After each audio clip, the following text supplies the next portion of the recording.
Shalom, everybody. Rabbi Edelstein here with a very quick and very special edition of Rabbi Ian 3, brought to you as always by MEOR DC. And it's quick and it's special because the beautiful festival, the Chag of Sukkot, Sukkot, is going to be here very quickly. And actually, I'm inside now, not out in my sukkah. It's beshert. It's meant to be, and a good thing that I filmed in my sukkah on Friday, if you watched, because it was beautiful and sunny then. As I was preparing my sukkah today in Silver Spring in the greater DC area, it's rainy. It's raining. And I know I'm speaking for all the Jewish people in this area. We hope it stops. Rain, rain, go away. Come again after Sukkot so we can enjoy the festival in the sukkah itself. But it's still a joyous time. It's man simcha, no matter whether it's raining or shining.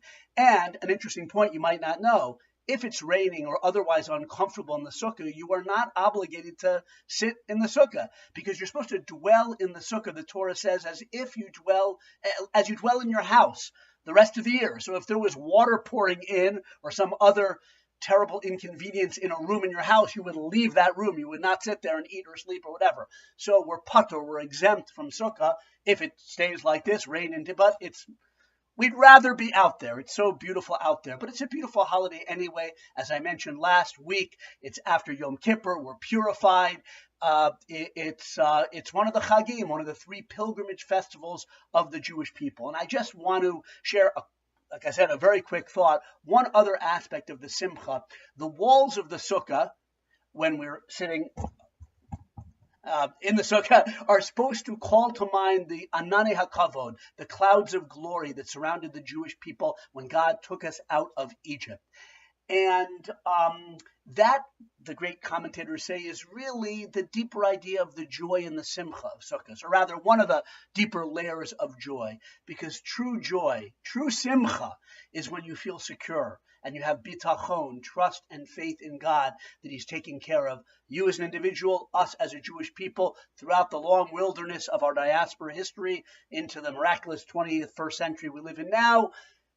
Great Jewish people, men and women, have had that trait of bitachon, of trust in God, not just intellectual faith, but a heartfelt trust in God, whatever happened in their lives.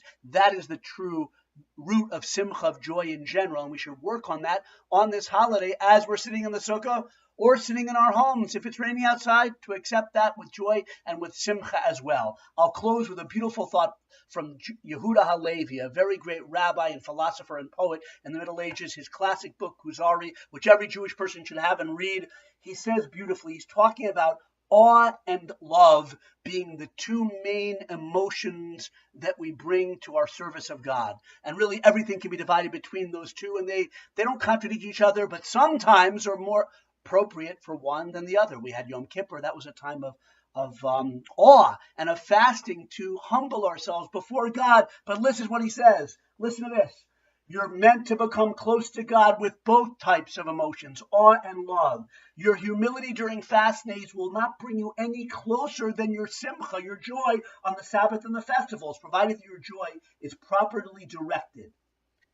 You are thus supposed to rejoice in the commandment itself, the mitzvah itself, which springs from your love of the commandment's commander. That's Hashem. You should feel as if you're a guest in His home, invited to enjoy His table and goodness, and you should express your thanks both privately and publicly. If your joy leads you to singing and dancing, hey, then that's also considered service, avoda, and attachment to the divinity. Ooh, beautiful.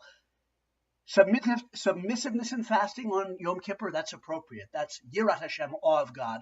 Dancing and happiness on this time of our joy, Zman Simchasenu, is appropriate for Sukkot, and that's a form of service of God, and we can get just as close to God with that, perhaps indeed even closer than with the other. Have a wonderful, wonderful Sukkot, rain or shine. I'm over 3 minutes. Okay, I'm learning. Good Shabbos, good Yom Tov, not good Shabbos. Chag Sameach.